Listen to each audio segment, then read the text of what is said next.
आपल्यासोबत विरोधी पक्षनेते विजय वडेट्टीवार त्यांच्याशी आपण बातचीत करणार आहोत। सर, मोठा विजय मिळालेला आहे, विजयानंतर सर्व खासदार इकडे आलेले आहेत, तुमची भेट घेत आहेत, तुम्ही सुद्धा शुभेच्छा या ठिकाणी स्वीकारत आहात, सर्व खासदार एकत्र आलेले आहेत, काय सांगाल? नाही, खूप आनंद आहे। जे महाराष्ट्रात घवघवीत यश मिळालं हे आमच्या सगळ्या एकीचं बळ होतं। सर्व कार्यकर्ते नेते सगळ्यांनी म्हणून जी ताकद लावली त्याचं हे बळ आहे आणि म्हणून मला आनंद आहे।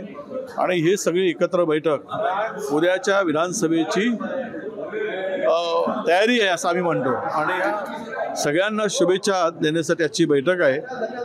टिळक भवनामध्ये पहिल्यांदा सगळे खासदार म्हणून येत आहेत आणि सगळे नेते एकत्र येत आहेत।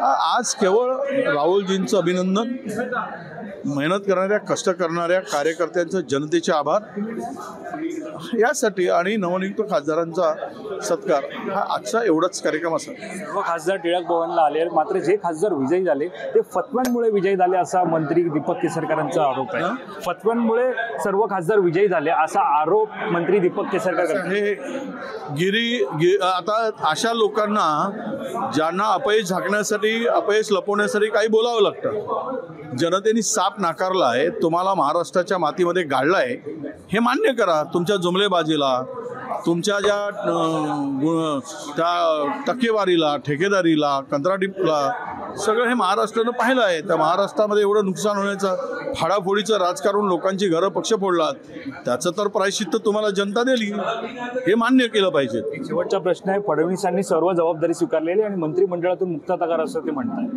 कदाचित दिल्लीचे वेध असावेत।